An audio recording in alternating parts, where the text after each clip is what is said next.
to That's English. Hello. Our subject today is tradition. Do you remember in our last programme, Valerie and Bernard received a phone call from Jessica? He planned an itinerary for Jessica to show her the best of British tradition. The first place we're going to visit is Cambridge, and then we're going to the Henley Regatta, we're visiting Harrods and the Tower of London, and on your final day we're going to go to a medieval banquet. Today we're going to talk about traditions, history, festivals, the royal family. To start with, we've asked some people how they celebrate Christmas. ¿Cómo celebran las Navidades? And New Year's Eve. Y la Nochevieja. First, Christmas. Because I don't cook, I celebrate Christmas by inviting all the neighbours into our house for champagne cocktails in the morning. And then we go to a hotel for lunch. Much easier, no washing up. I celebrate Christmas around a Christmas tree. Lots of presents. I spend Christmas with my family. We have 2 children. We wrap up their presents on Christmas Eve. We open the presents in the morning. Then we have a wonderful long meal late in the afternoon. And I'm afraid sometimes I drink a bit too much. But we all enjoy it very much, especially me. That's the traditional way to spend Christmas in Britain. You open your presents in the morning, and then you have a big meal with all the family. And everyone eats and drinks too much. Of course. And New Year's Eve? Well, it's different in different parts of the country. The one thing that everybody does is to sing Auld Lang Syne at midnight. We all sing Auld Lang Syne at midnight, have a toast together and celebrate the new year coming in. When it's 12 o'clock at New Year's Eve, we go around and kiss everybody. In the north of England, where I come from, New Year is celebrated by a ceremony that we call first footing. That is to say, a dark-haired man will be the first to put his foot inside your door as the new year enters, and he will bring with him 3 gifts. He will bring a little bread so that you'll never be hungry, a little coal for wealth, and a little salt for good health. I think that's a really interesting tradition. The first person who enters your house brings 3 things. Some bread, so that you'll never be hungry. A little coal for wealth. Carbón como símbolo de riqueza. And a little salt for good health. Un poco de sal como símbolo de buena salud. Now, here's a slightly different look at Christmas. And also a look at another important tradition. The old-fashioned wedding. Una boda a la antigua.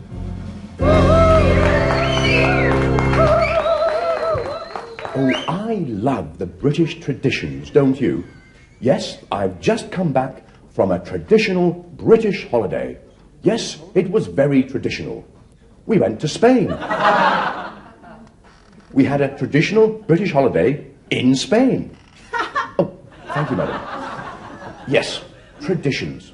My family, who are very traditional, always do the same thing every Christmas. First, we always go to church on Christmas morning. Second, we always have a big dinner. Roast turkey with cranberry sauce. Third, we always watch the Queen's speech, which is on television in the afternoon. Fourth, we always play silly games in the evening. I really like Christmas, but there's one Christmas tradition which I don't like. I always spend too much money on presents.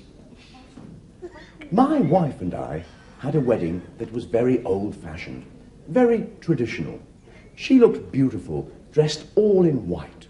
I said to her afterwards, "Well, did you enjoy the wedding, dear?"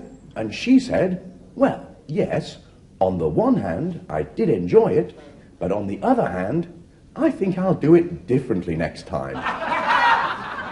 She said, I think I'll do it differently next time. Well, thank you, ladies and gentlemen, thank you. And now, for a song. His jokes get worse and worse, don't they? Now we're going to look at a different sort of tradition. Here are some new words. Castles, castillos. Medieval knights, caballeros medievales. Swords, espadas. Ghosts, fantasmas. Dungeons, mazmorras. And security guards, guardas de seguridad. Life in the old days, what was it like? What did we used to do before we had television? How did people live without cookers or central heating? Last weekend, we took the family to Oldfield Castle to find out. Oldfield Castle is educational and fun. We learned about the people who lived in the castle many years ago. We spent the whole day there. Jane and John, who are our children, really enjoyed it, didn't they, darling? Oh, yes. There was a big festival at the castle. There were actors who were dressed up as medieval knights. It was so educational, and our children learnt a lot about British traditions, didn't they, darling? We saw a kitchen which was 400 years old. Yes, Jane was interested in the demonstration of medieval cooking. John was more interested in the swords. They used to fight with swords in the old days. But Jane didn't like John hitting her with a sword. No. Jane was very interested in the clothes that the women used to wear. She wanted to know why they didn't wear jeans. And they said that there's a ghost at the castle. At night, a woman who has her head under her arm walks around the castle. Yes, and then John tried to cut off Jane's head with a sword. But luckily Daddy was able to stop him. We saw the dungeons which they used in the old days. And Jane locked John in the dungeon. The security guard who worked there was very angry. But it was educational. And Oldfield Castle has a shop.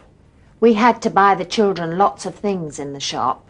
Postcards and flags, books, pencils, rubbers and notepads. It was educational, but rather expensive. And on the way home, we stopped for a traditional English cream tea, which was delightful. Until Jane was sick in the car. Oldfield Castle is fun for the whole family. No, not the whole family. We're going to Oldfield Castle again sometime, but we'll leave Jane and John at home. Well, I enjoy going to castles and palaces. I think it's fascinating to see how people used to live. I agree. And now we're going to hear about some people who actually live in castles and palaces. He lives in a country house or 2 or 3. He has breakfast and lunch and afternoon tea. He's part of our nation's history. Rather him than me. He's got lots of money. It costs a lot to live in a castle and to keep it hot. To pay all the people who look after what he's got.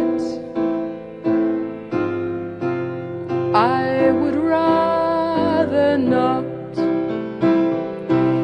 Yes, there the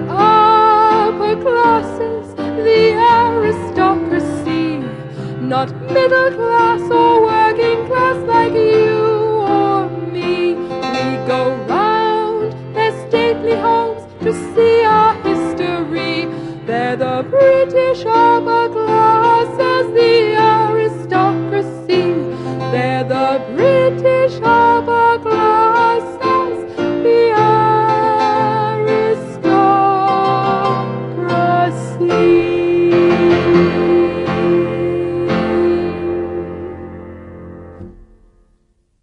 Now, the royal family is a very important topic of conversation in Britain. There are some people who think that we shouldn't have a royal family and that Britain should be a republic like France and Germany. We asked some people this question. Do you think that Britain should have a royal family? Yes, I think Britain should have a royal family. It's good for the tradition of the country. It attracts tourism, which brings money into the country and jobs for the people. I think we should have a royal family. I think it's part of our tradition, our heritage, and I don't think we should lose them. I think Britain shouldn't have a royal family because they take up too much money. I don't really think Britain should have a royal family anymore. I think it's a bit old-fashioned now.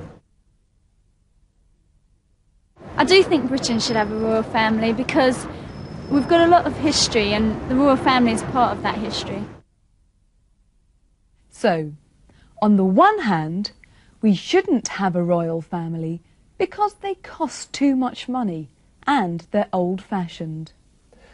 But on the other hand, the royal family attracts tourism, which brings money into the country and creates jobs for people.